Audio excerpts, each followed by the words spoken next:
What's up, guys? Welcome to the first ever episode 19 of the Kind of Funny Gamescast. Now, guys, I fucked up.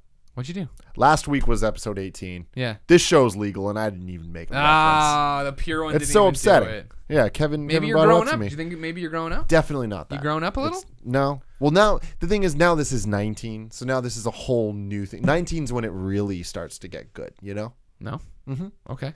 The coolest dudes in video games are joining me today: Colin Moriarty and Greg Miller. Yes, if you got the other Patreon exclusive episode of the Game Over Greggy show, Colin is still trying to clean his glasses. Yeah. There's some real issues happening here. Clean. Now, Colin, you know that oil and water don't mix. I heard that. You know what happens to a toad when it gets struck by lightning? Mm-hmm. Same thing as everybody else. Shit happens, you know. Ladies and gentlemen, if you do not know the Kind of Funny Games cast, it's our video game show. And you can get it over on youtube.com/kindoffunnygames. But if you want it early, oh yeah, you can go to patreon.com/kindoffunnygames, pay $1, and you can get it early. That's not right. No, no. I was almost right. I was almost right. good about stuff. The dollar gets you the exclusive episode Dollar gets every the month. exclusive one. That's going to be a good one this month. I can tell you that. Oh, right. We can't tell who it is. We can't tell you, but Can't it's going to tell be. what's It's happening. definitely going to be worth the It's dollar. definitely be worth $1. Wait, was it? I thought we weren't putting that up as an exclusive. Well, right there, we're talking about the same thing, but I thought we were just putting it up as a special one-off. You know what? They're going to love everything. Regardless of what happens in the exclusive episode, you're going to shit your pants and call your mom. It's going to be damn good. It's going to be damn good. And also, exclusive episode is going to be good. Yeah. For sure. But if you want to get the show early, you can go over to Patreon. $5 will get you the audio. $10 will get you the video. And let me tell you, that's what you're going to want to do. Okay. Because it's damn good looking at these faces. Yeah. Or you can just wait, and you'll get it for free the next week after it's broken up topic by topic on youtube.com/kindoffunnygames. On that Friday, you get the full episode, and you get the MP3 on iTunes and all those other podcast services. I'm going to get this one day. That was good. It was Last good, week's was but good. I fucked up just with the dollar thing. But I tell you, one day, it's just going to be fucking. Here's what I want to talk about. Again, not to keep making references. Maybe you only listen to the Kind of Funny Gamescast, and that's fine. But if you listen to the Game Over Greggy show, you heard Colin giving Kevin over there he's the opposite of a ballerina rigmarole. Yes. But Kevin does these things to stay out of frame sometimes, where he's like, he was pressed up against the wall a second ago, like slithering over there. Snake. Yeah, exactly. It's just like he tries. Like a broke down solid Yeah, snake. can you imagine that? Just a short of Kevin as Solid Sure. Snake. I can see it. I can see the eye patch and The not so solid snake. bandana. Yeah. But the thing about it is, and I'm talking about Metal Gear 4 with the eye patch. Come on, don't try to throw it in my face. Is that it's weird that in these instances where he's trying to be quiet and trying not to ruin the show, he doesn't do the stumble thing. But when it's just we're setting up a Let's Play and nothing's happening, that's when he's always 3 seconds away from destroying everything in the house. I feel like Kevin Kevin doesn't move quickly, but he moves at a normal speed. But I feel like the directions in which he falls and stumbles indicates that he has incredible inertia. Like Kevin has a body that's always in movement. You know what I mean? And in some weird way. Don't forget, he did beat Sean Finnegan in a foot race at IGN before we left. So yeah, Something about that's Yeah, true. that happened. Yeah. But one of my favorite things about Kevin, and yes, we're going down this rabbit hole, is that he always needs to be, in his mind, as efficient as possible, even if it's not efficient for everyone else in the room. Right. So it's like he will always need to make sure that if his laptop's somewhere, that his freaking power cord needs to be wrapped around the foot of all 4 feet of the table to make sure that it like perfectly gets to where he's sitting, so that it doesn't get in his way, but it's literally like on my lap, and I'm like, why are you doing this, Kevin? Yeah. And then without fail, he'll trip on it, and it'll pull the headphones, it'll pull everything. And I don't know if you guys noticed this, but he always takes his headphones and he like puts them on the side of the table, and it's just like, Kevin, don't do that, because you fucking knock him over. Well, that's what I'm every day. saying. That this is Kevin's normal state. I don't presume to know Kevin like you know Kevin. I've known Kevin just for a short time, but it always seems like his normal state is in a state. This is what I was talking about with inertia. Like his normal state is just that in which he is always stumbling. Mm-hmm. That's the way the world had made him, and the universe finds him in every single day. And I can understand that. Not everyone can be as graceful as me. I think you need to reintroduce this show. This is the first episode, the only episode of the Kind of Funny Kevin cast. Oh my God, that'll happen. Okay. Anthony Carbone is going to make that. Oh right. Yeah, and it's going to be a weekly show of him talking about Kevin. All right, good. Kevin. I mean, Kevin's got a lot of skills and upside. Like it's it reminds me. Not everyone can be nimble, like a cat. Yeah, no. I'm a nimble like a cat. And Cheryl always tells me she likes to throw my pillow off the bed or at me, and I often catch it. Yeah. Like, and then she's like, "Oh, you're very proud of yourself for how quick you are." And I'm Yeah. like, "Yes." See, I'm quick like that, but I don't have the technical skills that Kevin has. See, so there's a little bit of a difference there. little bit different. That's why Kevin can use a soundboard, he can use a camera, but he falls a lot. I can catch things in the air using my goaltending prowess, but you wouldn't find me editing a video. True. Mm-hmm. You understand? Kevin, you get it. I think I get it. All right, guys. So there's a lot of things have been happening in video games recently. Yeah. And this last week, we got some teases a little bit last month for this, but it finally happened. We got the spiritual successor to Banjo Kazooie. Oh yes. Thank God. You might have heard about this. It's called Yooka-Laylee. It had a little Kickstarter go up, and it's breaking all types of records and stuff. Fastest funded game ever. It got 1,000,006 hours. Suck it, Tim Schafer. Was it £1 million or $1 million? Was it? $1 million. $1 million. Yeah. So like 700,000 pounds. Yeah, and so it's a pretty big deal, and it's kind of made up by former Rare employees and stuff. It's a kind of the dream team of people that you'd want to be making a Banjo Kazooie, Banjo Tooie spiritual sequel. Yeah. And it has the guy doing the music's the guy that did the music from the Donkey Kong Country series, David Wise, which is fucking awesome music, and that's so perfect and all this. And people are very excited about this. We got to see some like very early gameplay footage of it. We can see the characters, the logo treatment, and all this stuff. And they're nailing it. Everything about it is perfect. Killing it. Mm-hmm. Killing it. My question to you guys, do you care about this game specifically? Also, do you care about 3D platformers? Do you think that they have a place in 2015 to be coming out? Is this a unique thing? And is this just a nice little is this the future of retro revivals? Like, we've seen a lot of the 8-bit. We've seen a lot of the 16-bit. They were talking that there's going to be a 64-bit mode in this. Oh, really? Yeah. So where dumbs it down and stuff. And I think that's cool. But does this matter? So to take it the first, do I care about this game? Now, I'm being very honest, so don't throw it in my face. No. Might I down the road? Maybe. We talked about the Kickstarter on Colin and Greg Live. We went and did the thing. It didn't. I think they're cute characters or whatever. But I was never a Banjo fan. Like, Banjo Kazooie never spoke to me. So I'm really not like, oh, this is what I've been craving. But I'm trying not to hold my just never caring, my unabashed uncaring of Banjo Kazooie against this game. Because if they were to say, not Naughty Dog or whatever, but if somebody was to make another Jak and Daxter, right? Like, I'd be interested in playing that if it was more like Precursor's Legacy or whatever. I'm talking about, third person adventure, you know what I mean? And so I'm going to keep an eye on this one, but from the jump, no, I'm not super into it. I'm not super excited. Like, it's not doing anything for me. When Nuts and Bolts came out and everyone at IGN tried to convince himself that was a great game, I was like, I don't like this. What are you talking about, Brudvig? You know what I mean? Like, that wasn't a thing for me. And it's just not a franchise that speaks to me. So I don't want to hold it against this. But like, is the era of these games over or whatever? Like, it's been gone a while. I feel like you haven't seen anybody come out and really commit to this in a long time. That's interesting. I'm interested to see what happens in this genre. I mean, what was the last one? I think like Ratchet and Clank probably, and like that whole thing where there's like the Ratchet and Sly Cooper and Sly 4 might be Sly 4 might be the last one. Yeah, of real like AAA consequence. Yeah, I mean, of course there's Mario. But that's different. Well, but there hasn't been a Mario 3D platformer since Galaxy 2, and that was 2000. There has. I mean, the 3D World and that's not 3D really a Land, 3D. But there's still 3D platformers. Though. Yeah, that's still like a 2.5D kind of like to me. I mean, not literally 2.5D, but that's like kind of a half step. But yeah, you're right. I mean, it is still a 3D platformer. Sure. But not in the way we're thinking of this with open worlds. Like, these are more stuff. like. Run up to that tree. Yeah, hit it with your tail. Really. Yep, collectathons. Exactly. That's what I was thinking. Whenever I think of 3D these fucking platforms, games, I think of running up to trees. Run up and hit the fucking tree. That you 30 platformer. That's part of it. You think you're gonna hit a tree in this game, Colin? Guarantee you will. Probably hit a tree in this game. Now, do I care about this game? No, not at all. But that comes from someone who I didn't care about Banjo Kazooie when it came out either. So it was like I was just in a different space in gaming in that time. So I don't have the love of that era of Rare games that other people do. And I appreciate that people, and that's not necessarily, I like 007 and stuff, but, there's that portion of Rare's history is something that people very fondly remember. I remember more of like the Donkey Kong Country era and stuff like that. Something a little bit before where like that was their stride. They hit their stride. A few things hit me with this. First of all, the name Yooka-Laylee is awful. I know that some people like that name and I know it's Project Yooka-Laylee, like with the U, like the instrument. I think that name is awful. Like I have to say that like it's interesting, and I might be in the minority on that because I have not seen many people say that, but I hate that name. Really, I think it's awesome. I think it's so perfect for what this is. For what it is, it totally and what it looks like. It all sounds very cutie and syrupy. Like I think it fits fine. Yeah, it might fit. I just like when I heard that, I was like, I look at it, and I'm like, ugh, like yeah.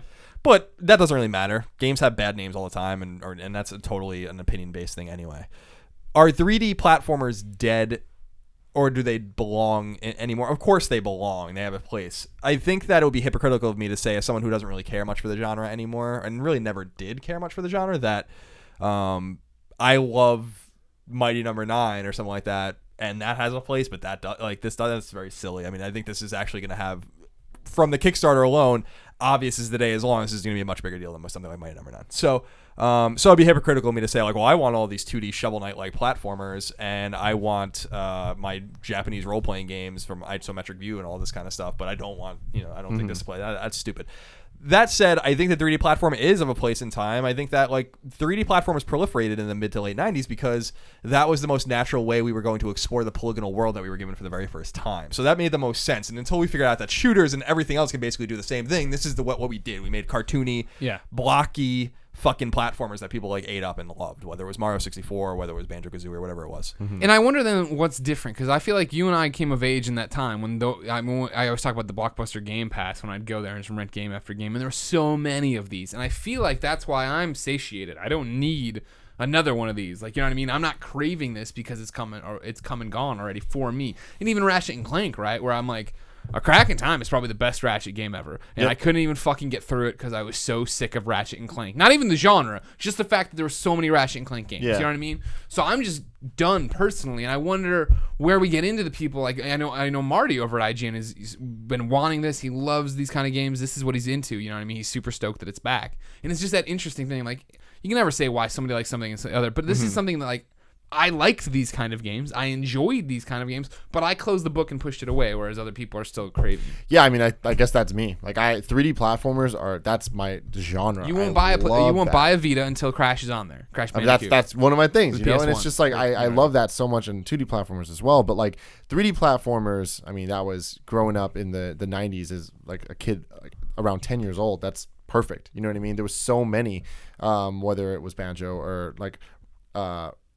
Rocket Robot on Wheels or that was Sucker Punch's first game. There's so much weird shit like that. That everyone has Gex, Spyro, Crash, Mario, all these things that you just played, and they're so good and so amazing, and Rayman too.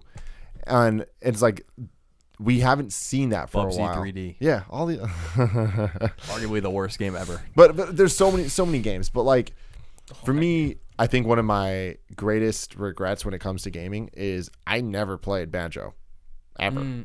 Either one of them. And it's that's crazy to me, and it's blasphemy because for the type of games I like, everyone's Tim, you would love these things. Yeah. And I just never did, and I was waiting for HD releases and nothing ever happened. But I want it. And but I remember I rented it one time from Blockbuster and I was turned off to it. And the reason for that You hate dog bears. No, it's the collectathon-y stuff. I wasn't into that. I liked the Mario for the obstacle stuff and for the platforming. Crash is kind of the same way. Crash in a lot of ways is more like Mario than Mario 64 is. It's more like Mario Bros. than Mario 64 is, where it's just get to the end of the level. Sure. There's obstacles. Get there. Mario 64 was kind of starting the whole collectathon thing, but then Banjo just fucking was go, there's a million things to collect. And then Donkey Kong 64, which Donkey Kong Country 1 and 2 specifically, some of my favorite games ever. 3, good. Yeah. But then Donkey Kong 64 came out, and a lot of people have fond memories of that game. I hated that game because it was just all it was collecting things for no fucking reason. Well, I mean, I think that this, from what I've read about Yooka-Laylee, and one of the selling points of the game is that it is a collectathon. Well, what's interesting to me about it is, I read their Kickstarter. They even say we have the guy working on our team that made all the collectathon stuff in Donkey Kong 64. We've had a stern talking to with him, and everything in this game now has a reason of why you're collecting it. Yeah, and I think that's something that I like. Just collect all these things. A big problem I had with Mario 64 was the blue coins that you had to get. Oh, I loved that. That's fucking horrible. There's just no reason for a lot of it. It's just they're just there. Peach it's just an extra challenge. That's all. Yeah, Peach needed them to do laundry. They don't have in-suite laundry at the Mushroom Kingdom, so I didn't know if you knew that about that. No. It's very old, pipes, and it's all. It's a whole rigmarole. But that's how Mario Sunshine ties together with it. But Ratchet and Clank is one of those series that I love, and I agree with you. It's just there's just too many of them. Yeah. I luckily kind of got into it in the right way, where I played the first one, didn't play any of the others on PS2, and then came into the PS3 Sure. version, so it's like I didn't get overwhelmed by them. Sure. So I still think of it fondly, and I still want more of it because I didn't get beat over the head with it. Right. But I liked those games because it also kind of had the like. It wasn't so much a collectathon as much as it was a platformer and actiony, shootery things. That was fun. That was the extra layer there. I'm interested by this because I feel like it's a passion thing. So it's being made to be a very good collectathon. Like I feel like there will be a lot of thought put into the things you're collecting and why you're collecting them and how you're collecting them and all of that. And it just excites me to see a 3D platformer being built from the ground up for next gen. Like not Nintendo though, because Nintendo's always going to do their thing, but like for PS4 and Xbox One. And I think that I'm gonna play this game. Like I know that. And like, yeah, it looks like super kiddie and stuff. I love it. I think they're nailing it. I love the name. I love the logo. I love the character designs. This is what I envisioned this game being. Yeah. And even without having played Banjo Kazooie and Banjo Tooie, like I think this is gonna be good.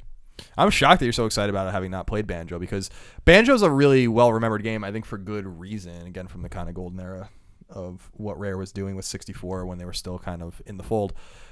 There's a lot of reasons, though, that this game is exciting or interesting beyond like the continuation of the Banjo-Kazooie kind of legacy, because the look and feel, I don't want to say the feel because we don't know what the game feels like. The look of the game, the logo and all this, it has the I dare you to fucking sue me kind of look, which is one of those things that I really like, because it reminds me a lot of Mighty Number 9, where it's like, you're not going to do anything. Like, you're not going to give them what they want, so I'm going to do it. And just like Inafune's the guy to do that with a Mega Man clone, these guys are the guys that do that with a Banjo clone, so they're going to do it.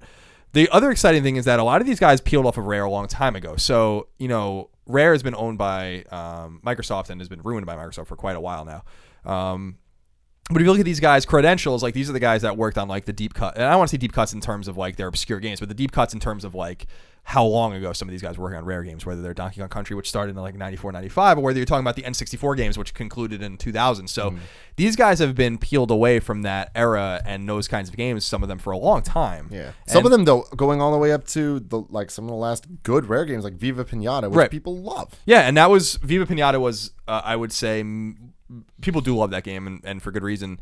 Maybe the last thing Rare did that anyone cared about. Yep. And that was a long time ago. That was almost 10 years ago, which is unbelievable. Yeah, it is. Wow. But, what's exciting is that these guys are going to get back to their roots, and the Platonic, whatever they're called, like this is going to be their first game, and they've worked together in the past. It's not like a hodgepodge of, you're going to find your talent, you're raising your money. It's like a kind of a proof of concept. Like these guys are going to work with each other, and and just like they did in the past. And I think that there's great reason to be excited about finding that, again, I hate using this term because it's so corporate, but the synergistic kind of like relationship that they all have had with each other, making AAA core games that have sold millions of copies. So it's not an unproven team. These guys are it's like going back like for one last hurrah for some of these guys probably. Yeah. I'm going to play it, and I'm interested in it because I'm interested to see how it captures the essence of those old games. And I like playing new games that feel old. I mean, that's why I like Shovel Knight. So it's like that is the reason why I like Shovel Knight. So because it feels like it came from 1990, and I'm sure that Yooka-Laylee is going to feel like it came from 1999 or 2000. And that's so cool. I think that's what's I'm most excited about for this, is the fact that like I never really kind of imagined that we'd get 3D like that generation game, from like PS1 to PS2 era like type of game, and that's so fucking awesome that we're gonna start seeing retro games based on the next generation of kids growing up playing games. Yeah, and it makes me feel old. That Banjo's a retro game. I remember when Banjo came out clear as day. I was like in 11th grade. It's like not that old, but that is the retro. That is retro now for a lot of people, and a lot of people that kind of look fondly back on that. And it is, when you think about it, the natural evolution. I don't think that we would have seen the pixel based, like kind of sprite based things that we've been seeing were natural, because that shit's awesome. But like this shit can be awesome too, and so it makes a lot of sense to have that evolution, especially with a lot of the things from that era not having held up in an aesthetic way very well. Like everything that inspires Mighty Number 9 or Shovel Knight still holds up. And I don't think you can really say the same about some of the games from the 3D platform era when everything was polygonal and it was fucking ugly as hell. And people were still really figuring out how to do things, because by the time we got to the 8-bit era, people forget that we had already dealt with other consoles, or developers had dealt with other consoles and figured out a lot of these problems. And so that is the natural evolution. This was like these 3D platformers were shown like their raw state. And as I wrote in the history of Naughty Dog that I wrote for IGN, like what was so funny is that no one even knew what to do with those games. Like in isolation, Sega, Nintendo, and Sony all came up with totally different solutions to the same problem. Well, And that's what Sega didn't come up with a solution. Well, they had Knights was one solution, No. and then what Knights was kind of, its own kind of track-based, more linear but open game, and then Mario was like a completely open game that lacked textures because they didn't have the room, and then Crash was a textural heavy game that was linear. Those were their solutions, and that was like what was so fascinating. They had no idea, no one knew what the other hand was doing, and so this won. Yeah. And clearly, and so I'm excited about it. I'm also interested in what it means for Kickstarter, because it seemed like Kickstarter's been waning quite a bit in terms of games. I mean, games have not been getting funded in at the same clip as they were when Double Fine was using them. These guys fucking murdered it. It wasn't even like this game came and got funded. These guys are going to get millions of dollars more than they got asked $1 million in 6 hours, and like that's crazy. Like, I think one of the, and I might be wrong about some of this, but I think the most funded thing was the Veronica Mars movie, and that got $1 million in 4 hours. And that's crazy. Like, that's not that far off. Yeah. Like, I would have never thought. Well, how many people have been waiting for this forever? You know what I mean? Forever people have been waiting for a spiritual successor, if not just another Banjo, right? Yeah. So to have that kind of power and oomph behind what you're doing, you have these people who are behind the games come out and do it. It's interesting. It is. I'm still surprised, though. I know there's a lot, but I didn't know there was that much. Yeah. Like, it does surprise me that, I mean, like, something like Mighty Number 9, like Mega Man, Banjo Kazooie.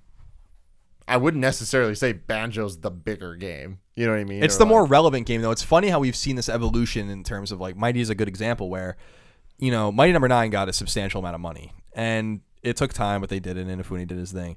But this was funded more by people like my age or Greg's age that grew up with these games. And now the people that grew up with Banjo in their formidable years have money. Mm-hmm. Yeah. And so they're going to fund this game. That's the funny thing, is that they don't have to go ask their parents anymore. This is like, I'm going to make this fucking happen. And as my own opinions on crowdfunding have kind of ebbed and flowed over time, I mean, this isn't a game that I think couldn't have been published, because I think there are probably publishers that are interested in this game maybe before they release it. Maybe they didn't even try to get a publisher. I wonder if this game will get a publisher, which will piss me the fuck off if they do, because they don't need it. But this is a game that could have solicited some interest, but they didn't need to do it because the crowd was even more excited, and it's more beneficial to them. The funny thing is that this game is probably really a long ways off, but yeah. I'm interested to see how this does, and I'm interested to see like what kind of momentum this can create for other Kickstarters that might be coming out in the near future for similar kinds of games. A Crash. I want Crash 4. Well, they're gonna have to get the permission to use that. I am sure Activision is gonna make a Crash game at some point. It's gonna come. And it's gonna be terrible, Tim. So that's what you can hang your hat on. I know. All right, he's just gonna be a Skylander. This is a really good segue into topic 2, which is today. This is a little outdated for you listening, but Tony Hawk's Pro Skater 5 officially announced. I am super excited. You've been waiting for this game forever. Forever, man. Tony Hawk, specifically the Pro Skater. My God, Pro Skater series, my fucking jam. Yeah, I love it so much. I loved it all the way through all the way even to American Wasteland. I would say they that's were a good. deep cut. You're getting deep out there. But like Pro Skaters were definitely the best ones to me, and I love them. 1, 2, 3, and 4, so good. Waiting for 5. I even like the HD. Like reboot collection thing that they did a couple years ago on PS3 and 360. Finally announced 5, and I'm reading through the article today, and I'm fucking stoked. And I start seeing the screens. I'm like, this looks just like the HD. If you told me this, remember it's got to run on PS3 and 360. They're doing that shit. Well, then I start reading, and I'm like, oh, it's coming out on PS4 and Xbox One, and then later on PS3 and 360. That's great. Oh, there's projectiles in submissions that you shoot out of your skateboard. Why? Are you sure now? Because we read it on Colin Moriarty Live. Are they? Maybe you're throwing something. Whatever. That was in Thug 2, and it was stupid. It was Thug 2. Thug and Thug 2 were great games. So let's not get ahead of Thug was great. Yeah. Thug 1 was great. Thug 2 was a product of the era. Like it was like, what's great? Tony Hawk's Pro Skater. What's also great? Jackass. Let's put them together because there's some overlap. Bam Margera. Yeah. But it was good. He's right at the center of that Venn diagram. I mean, people hate on Thug 2, and I don't think it's fully just. Okay. But I mean, it's definitely not as good as the other ones. All right, but they're shooting projectiles out of your board. But you're shooting these goddamn projectiles, and like, that sucks, man. It's like, how do you start this sentence saying, it's Tony Hawk's Pro Skater 5. It's going back to the first 4. Oh, here's all this fucking bullshit that no one wants. Like, there's no one out there that's like, I wish my skateboard could shoot things right now. Maybe there is, but like not in this game. Definitely not in this game. God damn it. So my question to you guys is, what are features or what are things in games that you like that suck? Games you like with features that suck. Yes. There you go. Nailed it. Good job, Colin. Yes. Immediate thing jumps to mind is Uncharted 1, when the only way to throw grenades was by using the 6-axis, and you're like, fuck you, Sony. Why would you make anyone put this in their game? You know what I mean? Granted, 2 and 3 got rid of that. Toot sweet. But it's like typical PlayStation stuff where they're like, we have this crazy new thing that has to be used, so put it in your game and make it be used. Yeah. For my example, for something like that is Donkey Kong Country Returns on the Wii. I was so excited for it, and it's like, you can't mess this game up. This is going to be great. And it was a great game, except for the fact that Donkey Kong has not many buttons necessary. You fucking move with the D-pad, you jump, and then you roll. But instead of making the roll a button, you had to shake the damn thing. And it's just like that fundamentally changed the flow of the game. It was fine. It was still fun. It was still good. But it's like, why'd you need to do that? It's also imprecise. That's the problem with motion controls. Yeah, Twilight Princess is the game I think about with that. Like, I wanted to murder someone when I played Twilight Princess for the first time because I couldn't get it on GameCube. I couldn't find it anywhere. I've told the story in the past about how I was a senior in college. I went to the store. I had no money. I couldn't afford a Wii. I went and I'm like, I got my freelance check. I was like, do you guys have a Wii? And the guy was like, I have one. And I was like, and then so I had to wait like until the summer of 2007 to play Twilight Princess because the fucking GameCube version was like nowhere to be found. Fucking infuriating. I remember being so mad. Like, that happened. You still seem pretty pissed about it. I was, because I think that I was largely not largely because I think Twilight Princess isn't a very good game, but I was soured on Twilight Princess having to play it on Wii with those goddamn controls. I was like, this is an abomination. I can't believe I'm fucking playing this game like this. Like, why can't I just plug in a goddamn GameCube controller and play the game? That was like I was like, oh, this waggle shit is driving me nuts. But it worked sometimes. I thought it worked fine in Mario Galaxy, for instance. The waggle did not bother me much. Yeah, me neither. I couldn't stand it. Mario Galaxy felt shockingly good to me, like considering how unorthodox that whole control style is of having the nunchuck. Just Mario Galaxy was for me I was sitting there, I'm like, this is so beautiful and cool. I have trouble with the perspective they're putting me in. I'm missing jumps I shouldn't miss, and why can't I use a fucking controller? But features I think about, I mean, my beloved Resistance franchise has, like the whole thing with the Resistance games that makes them special, other than I think their story, which I think is awesome, is the secondary effects of all the weapons and how like the bullseye, for instance, like you can tag an enemy. Advanced Warfare totally ripped it off. Like you can like completely fucking ripped it off. And that's one of the things I asked him when we were on the show. I'm like, did you get inspiration from other things? Because this is clearly the bullseye from Resistance. Is you tag an enemy and then they just go behind cover and the bullets like follow them. Like that was one of those cool things. But that always felt that kind of thing always felt tacked on. Where I'm like, I just want to play a shooter. Yep. Like I don't need all this stuff I'm never going to use. I'm using it because I feel like I should be, but I don't have to. Those are the worst features in any game, is like when it's there and you don't have to use it and therefore you don't. Like, I don't like those kinds of options. Maybe some people do, but I don't like something where it's like tacked on to be different, but you don't actually need to use it. Making systems more complicated than they should be to try to inspire you to do something different with it, right? And this is a very Greg Miller example of this, but you can apply it to your favorite game, Ghostbusters. And the fact that I was so excited to play Ghostbusters and have a HD Ghostbusters game and be a Ghostbuster, right? And like we modeled the proton pack and made it look exact, and then we gave it 3 different shooting mechanisms and features, and it's shooting like blue electric. And it's like, what are you fucking doing? Just give me a proton pack. I want to just be a Ghostbuster. I don't want all this different ass crap. Yeah. I mean, I think my application of that's Pokemon, where it's just like there's so much shit in these Pokemon games now where it's like there's beauty contests and you dress them up and you do all, and it's like, why? Like, no one wants to do this stuff. Like, this isn't fun. And it's like, now, then they if it was all side stuff, whatever. But it's like they found a way to force it into the main story of each game. Yeah. And so you have to get at least one gold medal in the freaking talent contest. Sure. Goddamn Pikachu needs to sing. That shit's annoying as hell. And it's not cool. It's a tale as old as time right now, but forced in multiplayer, right? Like, Oh. Freedom Wars was a great fucking 30-hour experience by myself or playing with Christine or whatever, but then now there's missions I need 3 other people for. I was like, where am I going to fucking find 3 other Vita? I don't want to organize a room and do all this different stuff. Just let me play the game the way I want to play the game. Now you're fucked. And I think, we're ragging on games, but there's games of these are games we like. of deep complexity. But I'm saying there are games of deep complexity that nail complexity. The game I think about is Final Fantasy Tactics. That game is fucking crazy deep, insanely deep. Like to the nth degree. How you play that game, how you structure your party, how you learn classes, how you buy items and weapons, how your characters die permanently, all these kinds of things. but it all felt like it needed to be there, and that's what makes a game like that a masterpiece. And Final Fantasy Tactics is definitively a masterpiece, is when the game is overflowing with depth. Another example is Civilization 5. When a game is so deep, where I've played Civ 5 for a fucking insane amount of time, I still don't really understand the entire game.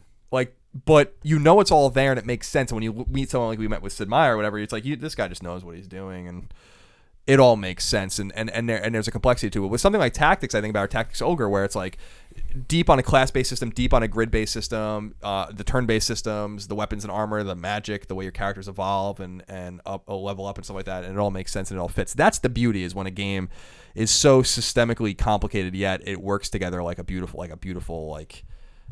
play on a stage or something, and every piece is right in place and nothing feels out of place, and then that's so on the other end of the spectrum is you can have deep complexity with games you like and they work. But I think simplicity is often king.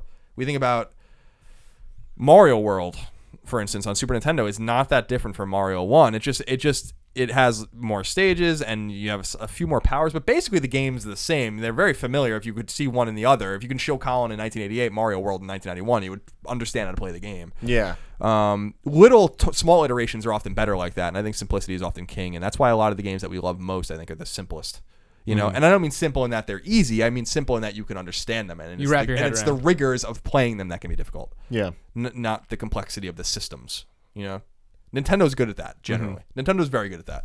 There's only a few games that they don't nail with that, like Fire Emblem. I don't think, like, and for instance, like that's not a series that resonates with me. I don't think they make good strategy games. Well, what's interesting, I mean, I love Fire Emblem. I love it so much, but what you're saying about tactics just being completely right in every system is necessary. Like with Fire Emblem Awakening, it has the support system where it's like you like team up and stuff, and it's great and it's fun and all that stuff, but it's like it's not necessary, and it does feel kind of like here's more stuff, just have more stuff. That's the way I felt when I mean Fire Emblem Awakening, I think, was the last one. That was the first one I had like really, really, really delved into, because my big problem with Fire Emblem, and it was just from reading about it, and I'm not sure how like overstated the issue was that there was a linearness to Fire Emblem where like it wasn't. The cool thing about Tactics was that you could just play at your own speed, kind of. If you're not ready for the next mission, you could just go back and fuck around, and you really couldn't do that in many Fire Emblem games. Where Awakening was probably the most. At least the ones I played, it's the most open where you can kind of go back, and that's what it was. That's how it was sold to me. With like, I'm going to get into it, and I was just like, I don't. But even then, it was not legit. No. Still just like, oh, you can go back and face some random enemies a couple times. Right, like, and so I felt constrained, and that was my problem with Fire Emblem. Also, I just that game just didn't resonate with me. I thought I was going to love it. I love, and it just didn't resonate with me. There was something off about it, but I want to give Nintendo credit where credit is due, and obviously Nintendo's intelligent systems, for instance, or Nintendo's other developers. There's a lot of they understand. Fire Emblem's a bad example of it, but they understand the simplicity mantra and how that can create depth. If you get to Star World in Mario World, for instance, there's nothing simple about it, but playing it is simple. Yeah. It's just mastering it isn't simple, or finding all the Yoshi coins isn't simple, even though the tools are all there. You just have to figure it out. Yep. I like those kinds of games, not games that put in just extraneous shit to make it seem deep, even though it's not. If I only need a machine gun to beat a shooter, I'm only going to use the machine gun. Yeah, no matter how many other different guns you put in perks. Yeah. Yeah, so another, for me, a feature that I was like, this is so unnecessary, I don't want this, was Flood in Mario Sunshine, where it's like, I just wanted to play Mario. It's like, I wanted Mario 64 again. I just want to run around and stuff. But then it's like, when you play it, though, it's different. Then it's like, oh, shit, you were right, Nintendo. You were actually right. This is good. It's not what I wanted. I still want this other Mario, but, like, you created something awesome with this. And that might be one of the very rare instances where there was a feature that I was like, no, don't do this, and it ended up being awesome. Will I think that about Tony Hawk and its freaking projectile modes? Probably not. You don't know. It sounds stupid, but I mean, I'm waiting to see what they're gonna do with this. I'm a huge Tony Hawk fan from way back too, but I only played like the 1, 2, and 3, I guess, and then I just stopped. I'm over it. And I remember buying that game Thrasher too, because it was supposed to be like more realistic, even though that game sucked. But I was really into those skating games for a while. That's like one of the only surviving pictures of me ever playing a game in that era is me playing Tony Hawk on my PlayStation. I got to dig up that picture because it's horrifying. But what's horrifying about it? It's just Colin in 10th grade. Okay. So sounds horrifying. Horrifying. So I'm gonna wait and see approach. It sounds dumb, but Tony Hawk was kind of always dumb. It is. I mean, that's the thing. Like Tony Hawk's always been. It's very arcadey. It's very let's get a high score. Can I do that? Oh, I can. how can I do it better? And like I love that type of shit. And it's like, oh, hey, Spider-Man's a playable character, and like Darth Vader or Darth Maul, whatever. It's like that's awesome. I love that stuff. Officer Dick and all this shit.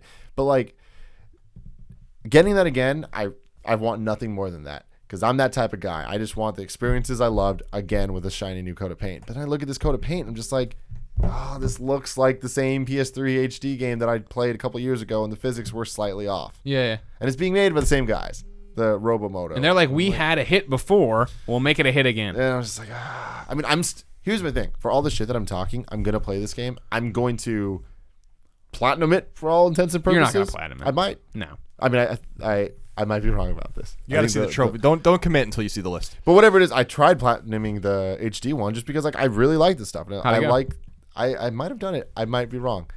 Someone tell me. I probably didn't. But anyways, I'm gonna try. Okay, I'm good. I'm glad. I want you to enjoy this game. I don't want you to get too hung up on the projectiles. We don't know what that means. It could be anything. Maybe it's a Fast and Furious minigame. I don't want that. Shoot Vin Diesel's necklace at Michelle Rodriguez's face. You won me over, Greg. All right, guys. Topic 3 comes from @Project Garte. He wants to know, Project Garte is online. what are your predictions, and how will the video game industry be like in 10 to 15 years? So that's 2025 to 30. Yeah.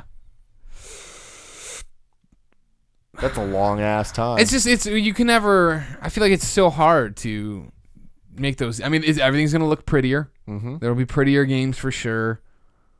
I don't think VR will be a big thing. Like it's for me an evolution of what we already have, and what does that mean? You know what I mean? Are we to a unified console? Is Steam won over and it's now in TVs and you're playing your games that way? Like, is it all tablet and mobile based? No way. Well, let's first ask a question of what consoles will there be? I mean, the problem is that right before this console generation, I was saying that I didn't think it had more than this console generation in it, and now this console generation is fucking killing it in terms of sales. And it's like, well, even if it turns out next time they sell none, there'll still be another generation after that. Yeah, I mean, I don't know. Like, we might in 10 years, we might be at the tail end of the PS5 era, but I don't know what that looks like. You know, all I know is this. When we started at IGN, Greg and I anyway, the whole thing was, oh man, like no one's gonna be playing console games in 5 years. It's all gonna be tablet and phone. Well, guess what? They were wrong. Like, you know, everyone was wrong, and I'm so glad they were wrong because I don't want to play games on a fucking tablet or phone. Yeah.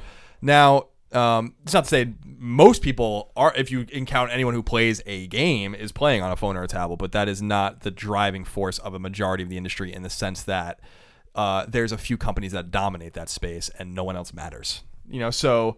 For all of your kings or whatever, you have fucking 1,000 companies that make no money and toil about releasing games on the fucking ecosystem of complete, you know, just full of shit, basically. So it's hard to project in the future, even 5 years, what the industry will look like because people 5 years ago were so dead fucking wrong. Yep. About like where the industry was going. I think part of it might have been a backlash because people were sick of hearing this shit when this is not what they wanted. Core gamers do not want this. You know, they do not want to play a game on a phone. And so I think in 10 years, you might see an ecosystem that looks a lot like today's with set-top boxes and PCs with, like Greg was saying, prettier games, probably playing many of the same genres, maybe evolutions of those genres. Maybe we get some new kind of ideas. But with how wrong the prognosticating about tablet and phone gaming was in terms of it killing what we do now and playing core games, my inkling tells me that it'll look more the same than different because that hasn't really changed since the mid 80s, right? Like it's not changed at all. The systems are just more powerful. That's it. And the way we play games and download games now and play online, that's changed. But the whole foundation of holding a controller in front of a TV, I'm not sure that's ever going to change. Yeah, I think the big change from right now, right? Well, the online will work out of the box. I think this will figure out the social features that won't crash a game like Tetris and make it unplayable and all these different things to that point, you know. That'll be good. So, do you think that there will be another PlayStation? A PlayStation 5? Yes. Yes, 1,000%. Do you think that there will be another Xbox? Yes. Do you think that there will be a Nintendo console? It's called the NX. We already know all about it. I don't think it's going to be a console. Well, 10 to 15 years, though. Well, I think that's a different question. Like I don't like the next. There will be another PlayStation. Sorry, there will be what I'm another asking Xbox. is, will there be a PlayStation in 10 to 15 years? maybe. I'm not totally convinced it's a Sony product. And with Xbox, I'm not totally convinced it's a Microsoft product. I think Xbox spins off from Microsoft soon. Well, what do you think about Sony? Years. PlayStation's just PlayStation. Though. Yeah, but I think that they spin out. Yeah, I mean, Sony will figure out other ways to make money. I don't think that they've gotten the right deal yet. You know, like to get cash back for PlayStation, or just own a piece of it, not really control it or run it anymore. I don't think Microsoft wants Xbox anymore. I think that's somewhat clear. I don't know if you guys like read a lot of this stuff where it's like it doesn't seem like they're interested in being in console gaming. It's actually like not making them any money at all. Yeah. So there's been talk for a long time, for years, about how Microsoft wants out. And there were rumors that Amazon was interested in Xbox and all sorts of things. Like who knows like what's true or not. But I think Xbox persists and lives on and is successful. I am not convinced that Microsoft is the company that will be running it in 10 years. And then so for PlayStation, I think is more likely to be in the Sony fold. But again, it's not unusual to think that would spin off as well, because margins are low in games. It's not like running a supermarket where your margin's like 4% or something like that. But like you have to make money consistently to run the R&D for new consoles and to control these studios and stuff like that. And I don't know if that companies that are so bulbous need the fucking chip damage money that they get from these consoles. You know what I mean? Like, is it worth it to take significant losses but only gain moderate gains when your console is doing well? That's kind of like, that might be more suited to a mid-tier company or a smaller company, which is why, I think that maybe there is going to be interested parties in some of these consoles. Do I think Nintendo will have a console in 10 years? No. You think NX is it for them? And I think NX is the end of the road, and I don't think NX is a console. I think it's a handheld. So the, or a hybrid, as we've been talking about forever. I hope it's that hybrid, man. But I think sadly, Nintendo's flush with money. We've talked about this before. They have a lot of money. They don't have like Apple money or anything. Like, they can make mistakes. But there's a lot of people talking that don't really quite understand business, where they can make all sorts of mistakes. That $20 billion war chest will disappear like that in a few years if they're not careful. And they put out another dud like the Wii U. But these amiibos, the amiibos are huge, but again, that's not a lot of money. I know. They're making a lot of money, but it's not like a piece of electronics, like something that is mass marketed. And that's what they need. I think Nintendo would be smart to get into I hate being that guy, because people hate that guy. That says it, and people have been saying it for years. It might be time for them to start considering making games for other consoles. But I think NX is their last attempt to not do that. Mm-hmm. And obviously their deal with DNA will allow them to make mobile games, which is a space they're going to thrive in. And let's not forget their IP is worth a fucking fortune. So, and that's where the money is. Yeah. The money's with Mario. The money's not with their hardware. No one. I hate to be that guy, but their hardware is just, no one cares. People care about their games, and they tolerate the hardware. You don't hear that a lot from Xbox One and PS4 owners, where they're like, I'm tolerating the hardware because I want to play fucking Wolfenstein. No, they're like, the hardware is great. Oh, and they have games to play. With the Wii U, all you hear is like, this thing sucks. But except for the people that like it, in which case they think it's awesome. But you all drank the Kool-Aid. That's your fault. Not mine. I mean, you'll wake up one day. Every time in 10 years, you'll look back and be like, I can't fucking believe I was saying that garbage pile that doesn't sync controllers for Let's Plays was so fucking good. And all that's just issues, but in 10 years, I'm still going to be looking back at the good games and the good experience. Yeah, you will. The games are not the console. But even that's true. But like, still, like, when the games are made for the console and stuff, I tie it together. I don't. I mean, like, I think like the last Nintendo console that I loved, or like I loved the DS. I thought the DS was ingenious. Like the way they integrated those two screens, the way that I remember getting a DS. I told you guys that my friend Luis from Harvard lent me one before I bought one, and I played Mario on New Super Mario Brothers when I was at jury duty. And like waiting and stuff. I'm like, this is insane. I'm like, I can't believe how fucking good this is. And I felt that way about the GameCube too, even though the GameCube was a dud. I was like, I fucking love this thing. And I look back fondly at the GameCube. I'm like, I loved its little discs and its fucking stupid memory cards and its handle and its awesome controller and all these things. And I look at Wii and Wii U and I'm like, oh god. I remember the games being great. Mario Galaxy, for instance, a fucking classic, unrivaled game in many ways. But I don't care about the hardware. And Wii U is even worse, where I'm like, I can't, like, we've used the Wii U and I'm like, I can't believe that this thing even exists in this state. Like, it's no surprise that no one wants, like, and I'm not trying to be a dick. It's just like, it's not a surprise that a lot of people, no one's taking this thing because it doesn't work. Like, it's not a revolutionary anymore. Nintendo needs to stop trying to revolutionize hardware and start revolutionizing with their games. And that's their strong point. Mm-hmm. When they started getting they started drinking you're talking about Kool-Aid. I feel like they started drinking their own Kool-Aid in a way.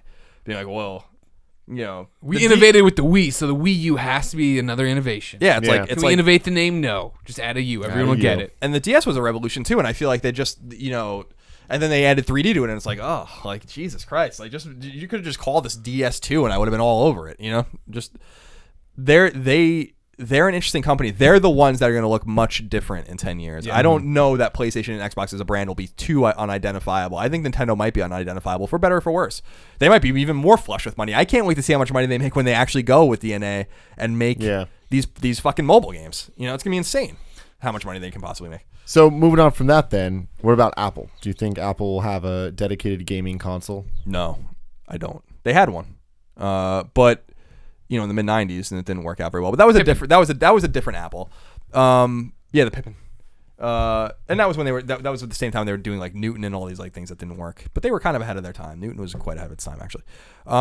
Newton was a PDA for people that don't know. I remember Newton. But I think that Apple's, again, this is a question of margins, right?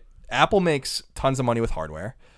But they don't support it natively necessarily with their own software. In other words, they have iOS and that works and it's awesome and I love it. And they have their operating systems for their computers and their tablets, but they don't manufacture the killer app. They kind of let other people do the work and they make money. It's very much like what Steam does on PC. So I think that they look at this and they're like, no. I'm sure that they were thinking about it. Yeah. I'm sure that they might have even made one and had it running, you know, and working on stuff. But I don't know that it sees the market. When you hear about the rumors, the things that Apple's trying to get into, especially cars, which is the fucking craziest thing that you might have heard about Apple with Project Titan, that tells me that they want margins. They want big things that can make lots of money off of. And I don't think that consoles are the big thing that they can make lots of money off of. So I don't, that to me doesn't, I don't know if Greg agrees, but that doesn't resonate. No, I do. I think the time is coming on. I think I remember when that seemed like an imminent thing, that there was controllers. We've heard this rumor that Apple's doing this.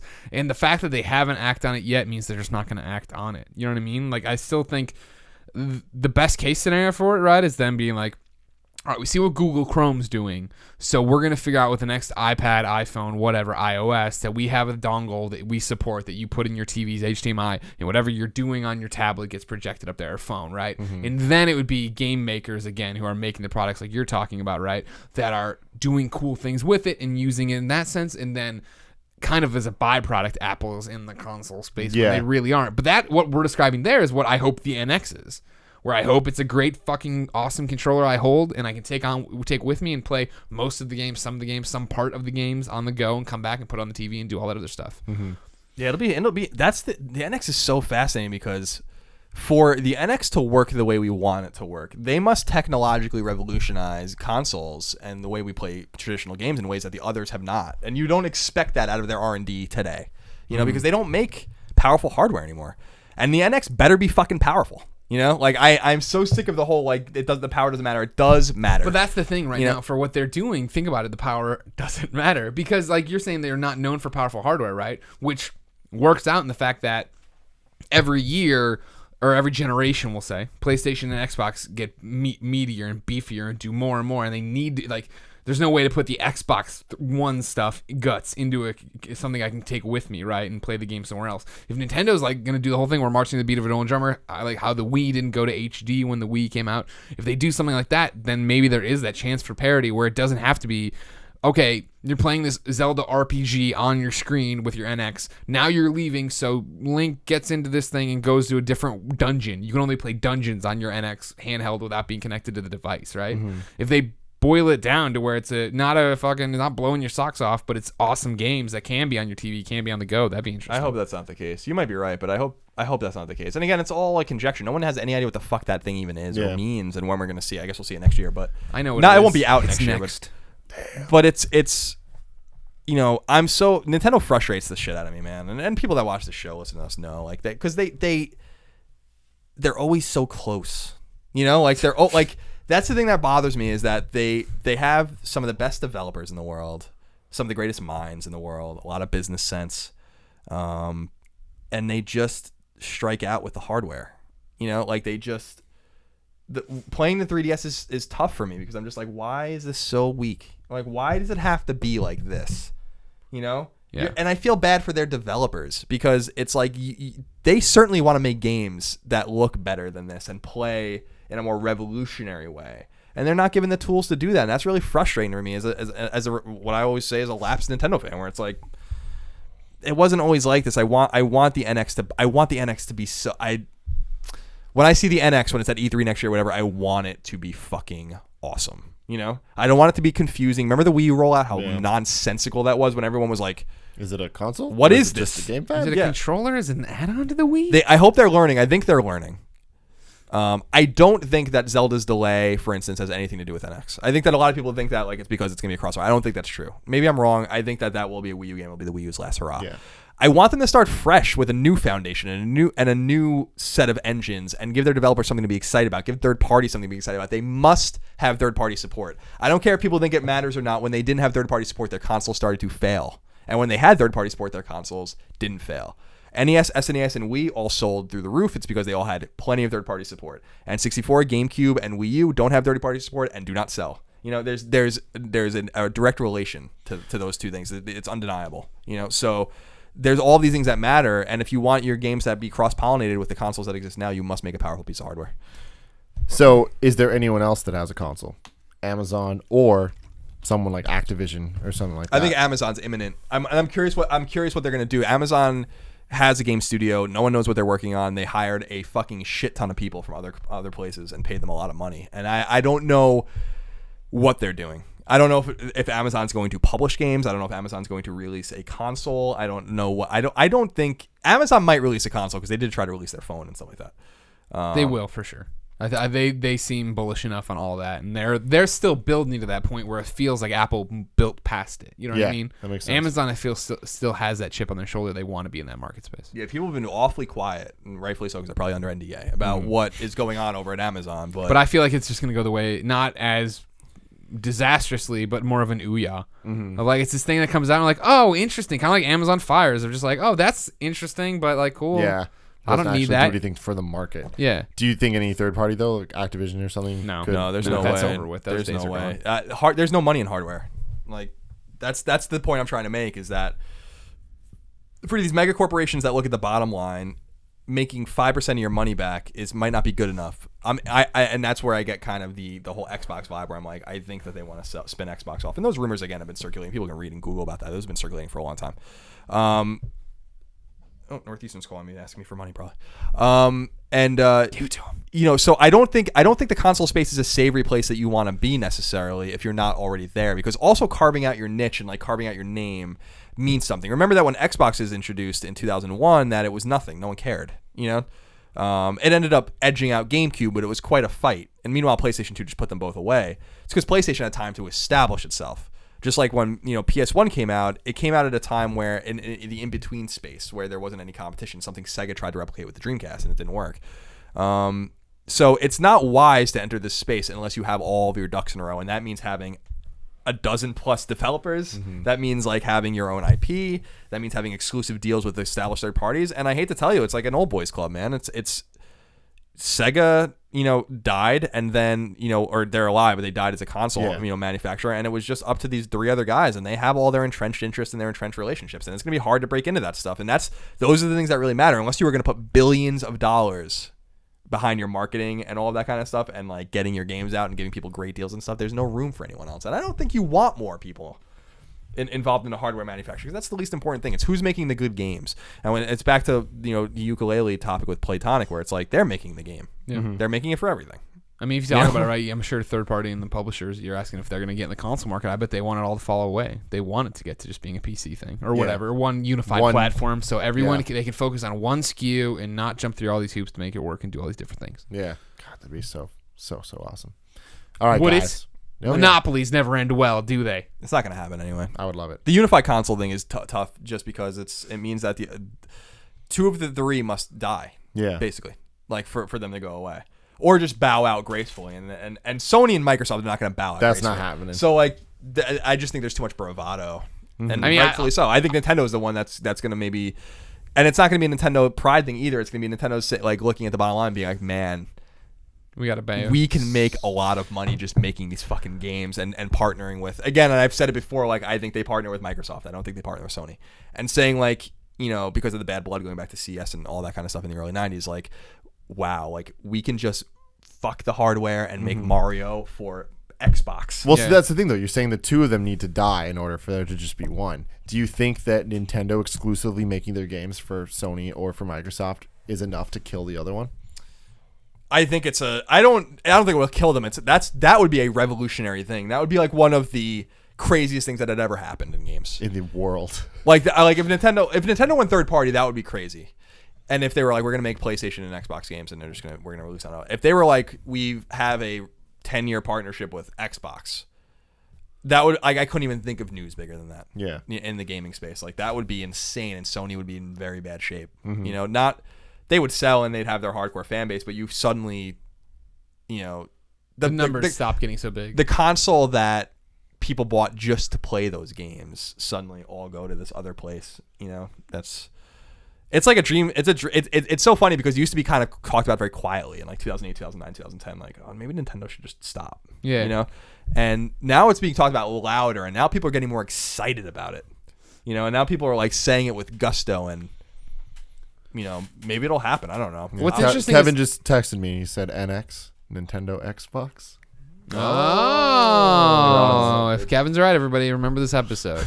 No, it's funny though. Like you talk about 2 of the 3 failing. I always thought it would be the 3 failing. Like I thought Steam had the right idea, and I think the Steam box could have been their first step towards putting everyone out of business, and it wasn't because they overcomplicated it.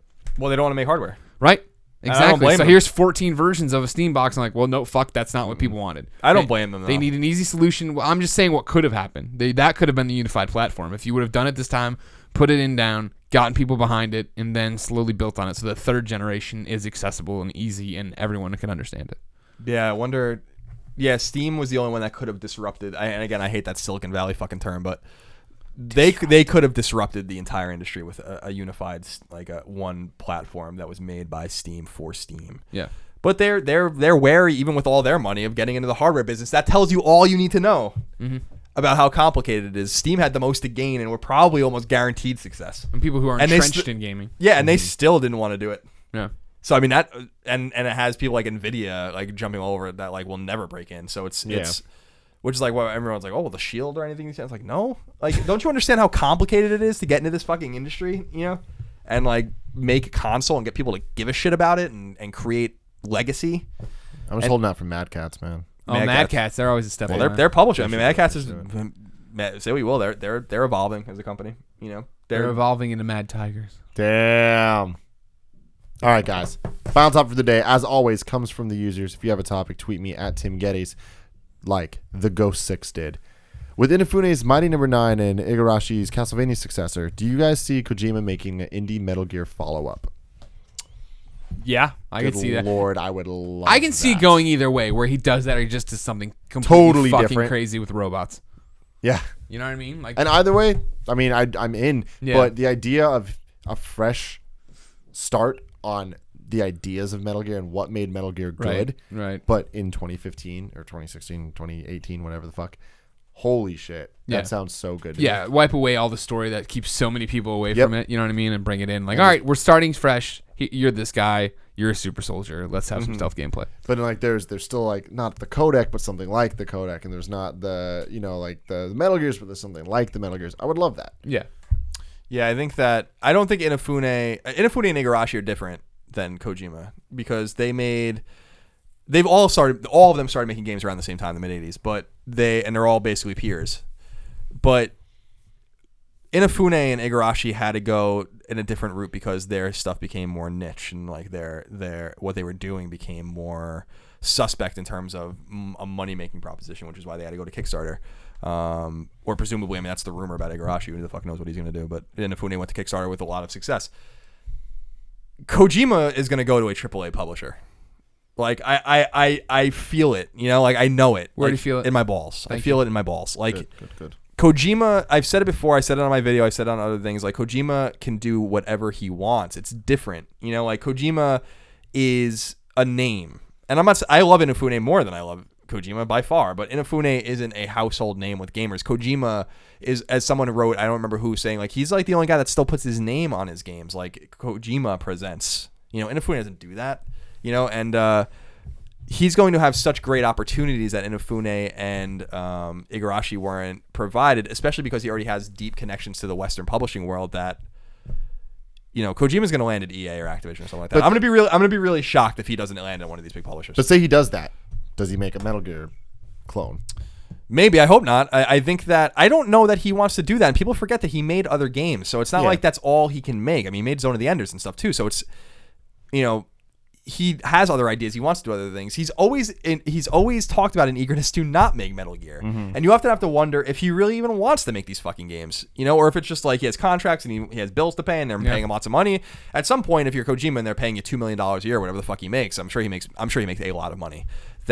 Which is probably part of the reason Konami needed to get rid of him. Eventually you're gonna be like, fine. You know, I can make $500,000 a year making what I want, or I can make $2.5 million a year. And I'm just throwing these numbers out, but $2.5 million a year and just making another Metal Gear game and makes my life easier in the long run.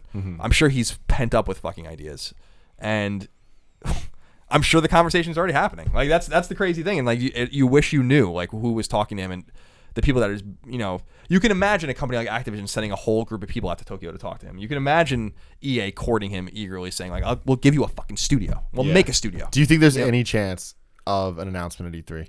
No. I think that this game has to come out first. Exactly. That's for sure the contract he has, is that it comes out and then they finish it'll come out and then it'll still be like 3 months, 4 months, like with DLC and what's happening on Metal Gear Online. Like there's definitely a gag order in terms of like what they're paying him through something for sure. Yeah.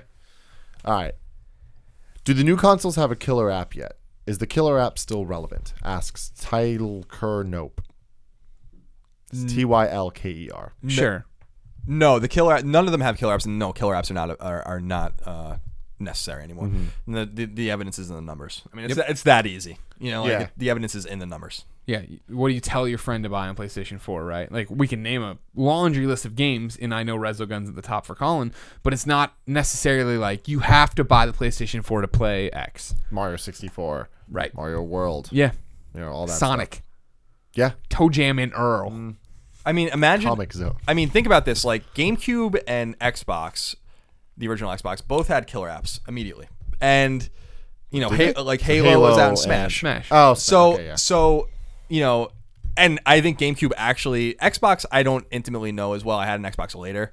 2003 I got my Xbox, but I had my GameCube at launch, and what I always marveled at with the GameCube and why I loved it so much was that it got better and better and better. By 2005, the GameCube was fucking extraordinary. It didn't matter because no one bought it anyway. They were dropping the price like extraordinarily. GameCube really struggled, as we all know and remember.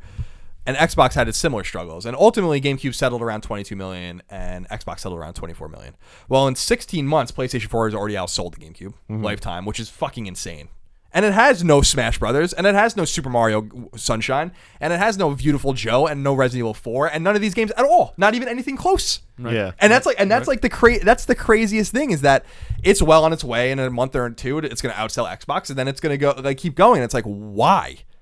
And so we don't know the answer to that. All we know is we can infer from that the killer app doesn't matter because Killzone, Shadowfall, and Resogun, and Second Son, and all these games, The Order and Bloodborne, they're not the killer apps. They might be good games, but they're not the killer apps. Is this just another example of us, like we've experienced so many generations of consoles and seeing that the killer app hasn't been around for a while?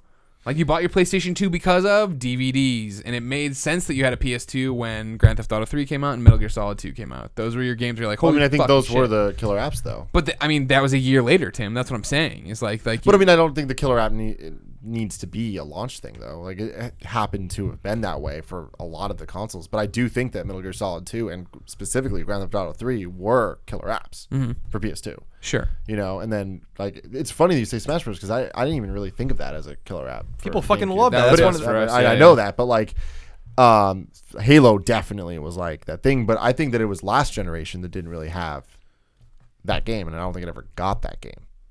Right? Yeah, I mean, you could like. It's funny because killer app is an old term. Killer app is an old computing term from before we were even born about the things that you needed. Applications. It wasn't even games. Killer app doesn't even mean game. It's killer application. The thing that you could like spreadsheets and shit like that were like IBM PC's killer app in like 1982. You know, that's why people bought them as I can do like math and like compute and do like real computing on this kind of thing. Today, like there's such a spectrum of things that we can do with these consoles that I think that, and such a spectrum of games available on these consoles. If you ever go to PlayStation Blog or Major Nelson and you look at the just the games that are coming out every week, it's like the killer app mentality has been replaced by the volume mentality. And there's a volume of, there might not be, PlayStation 4 might not have, I think Resogun's a fantastic game, but it might not have The Last of Us in terms of its masterpiece. It's on PS4, but it's not a native game to PS4. But it necessarily doesn't need that because PS4 already has a shit ton of good games. And I think that people are excited about that. I think people are understanding more and more that the indie culture, the $10 to $20 game culture is what's going to drive these consoles. And the things like Bloodborne that come out or when Uncharted 4 comes out or whatever, these are like the supplemental like tentpoles that are really important. But clearly the consoles are not selling because of them. It's something that people have to wrap their heads around because it's very unintuitive. It doesn't make any sense. You know, like, and Titanfall is a good example with Xbox One. Like when Titanfall came out that month, PS4 still outsold Xbox One. It didn't make any sense. And then you could read into it and be like, well, maybe people bought Xbox One earlier because they were anticipating Titanfall. Maybe that's possible. Maybe that's the truth. But you would expect... I suspect we'll see something similar when Uncharted 4 comes out, where Uncharted 4 comes out whenever the fuck it comes out in 2016, and people are like, oh, well, there wasn't a huge spike in PS4s. And it's like, because people are just buying them anyway. So many people already have this anticipation. You know, I think people just want them. This whole console cycle... The end of the Xbox 360 and PS3 cycle, and then the Wii U kind of bombing, and then PS4 and Xbox One coming out swinging and doing really well. All of it's unintuitive. None of it makes any sense. Like that, through the conventional way we look at it. Wii U should have been a huge success based on Wii, but no one cared, right? Like 360 and PS3 just fell off a cliff. People forget that the console sales looked so impressive when PS4 and Xbox One came out by percentage because PS3 and Xbox 360 sales were so soft. You know, so that was like a comparison, and we didn't expect that because a lot of good games were coming out at the end of the console cycle. Now we have really no AAA exclusives that really matter. You know, and I don't mean that in a disparaging way. It's just that there's nothing there. Like on PS4, I don't know if Xbox Ones feel differently, but I'm not looking at Bloodborne and being like, I think Bloodborne's a great game. Bloodborne's not a game that bro guy walks into a store, he doesn't really know much about games, or whatever, and he sees Bloodborne, I don't give a fuck. He didn't see a cool ad on TV and then go buy it. So like it's so that's why the industry is so fascinating right now, is because none of it makes any sense. It's so weird. You know, like what's going on. Really bizarre. That's why the last question was so interesting that you asked her a couple questions ago about like what the console space looks like or what games look like. Who the fuck even knows at this point? It's all unpredictable. Not even guys that are really well respected like Pact or any of these guys can possibly tell you what's going to happen. Like it's a wild space out there, man. That's what makes it so unpredictable, and that's what makes it so fun. You know? More Saiyan wants to know, how come no one's talking about Armored Core? Because no one likes Armored Core. Armored Core isn't as popular as you think it is. As somebody had to review those games, no. I feel like it's one of those weird games. What are your thoughts on Armored Core? It's not for me. I mean, Armored Core is this thing that always existed over there. Yeah, but it's weird though, because it's like it's such a weird thing, but like the people that like it really like it. The people who like it fucking love it. And I get tweets almost every time. I'm like, hey, what do you guys want us to talk about? Is it just more Saiyan every time? It's not. No. There's a bunch. I've made notes. There's multiple people. It might be just him with a bunch of different accounts. But it's just like, it's crazy that there's definitely some Armored Core fans that are like wondering why it's not being talked about. And like, that's a interesting thing to me that like, you know, as game sites like IGN, GameSpot and whatever, just try to stay relevant, more and more just talking about mainstream games and not so much focusing on the Armored Cores and stuff. It's like, I don't know who is going to talk about Armored Core. Exactly. Yeah. There's fan sites and there's message boards and there are the communities you go to and the podcasts you go to that are all about Armored Core. And like, that's a great example of like how you have to try to make it work, right? Like that's a very, if the people putting out Armored Core are setting their expectations right, they can be an Atlas. They can be a company who's like, we don't have to sell that many copies of this, you know, niche RPG or whatever, JRPG. But if they're trying to go out there and be in the middle tier, that, you know, that THQ space, they're in trouble. You have to set your expectations. Yeah. Fans are there for it, sure. But like, yeah, that's a great. I had not thought of Armored Core in fucking years until you just said that. Yeah. Like, you know what I mean? Yeah. I mean, are they still making them? Of course they are. Sure. Is there 3 coming out this year? Probably. That's just how those fucking things work. All right. Last question for today. It goes back to the future topic. Jack Daniels 524 says, nope. Daniels Salas says, with smartphones around, will handheld consoles die out? We didn't really touch on handhelds too much. Will there be handheld consoles in 10 to 15 years? No. Yeah, it's one of those loaded questions. I wouldn't be surprised if there was a middling one that doesn't do anything well, but I mean, theoretically, no, there shouldn't be. Yeah. I don't see, and I guess it depends on what this NX is, if it's like what we're talking about, if that counts as a handheld or how it goes. But yeah, you figure, I still think, and I know Colin always says PlayStation's crazy enough to do it. I got to imagine the Vita's over. I got to imagine they vacate the handheld space here, you know what I mean? Just with their current commitment level to it and how it's all been going and how even off PSP, the tailspin, the 7-year tailspin. But like, yeah, Nintendo and the DS even, like, they've now got this other partnership, right? They are getting their games on mobile devices. Like, And again, I still see them leaving hardware as well. So then, are we counting like the NVIDIA Shield? There's always, No. I feel like there's always going to be a peripheral. There's always going to person be someone doing something. stuff, but like it's not going to be a thing in the industry that people are talking about. Sure. You know, like I guess when I think about it, it's like, is IGN going to have a tab for that channel? You know what I mean? Like, is it gonna, when you go to the front page, are you going to see the whatever the hell it is? Sure. You know, and I don't think so. I think it's just going to be phones.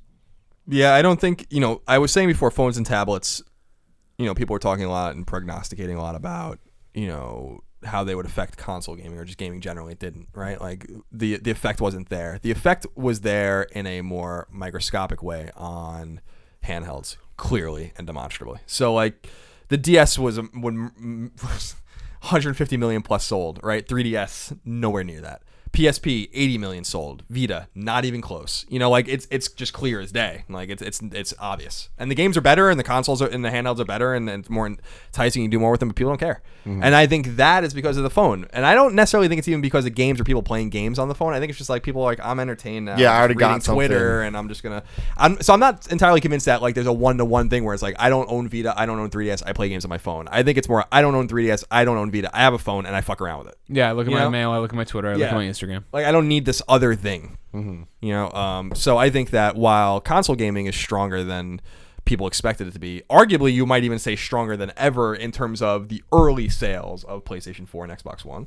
Who knows how it tails out at that point? We don't know. The handheld space is dying. It's obvious. And I think Sony's, I've said Sony's crazy enough to do another Vita. I think they still might be crazy enough to do it. I think they probably mocked one up and have R&D going on it, or maybe they just pulled the plug on it. I don't think it ever sees the light of day. I think Nintendo's the only one left that can really do it. And the NX will be probably that. Mm-hmm. But it'll be something unusual, I'm very excited for that. Ladies and gentlemen, that is the first ever episode 19 of the Kinda Funny Gamescast. Tweet me at Tim Gettys your topics that you want us to discuss on the show next week. And until then, I love you.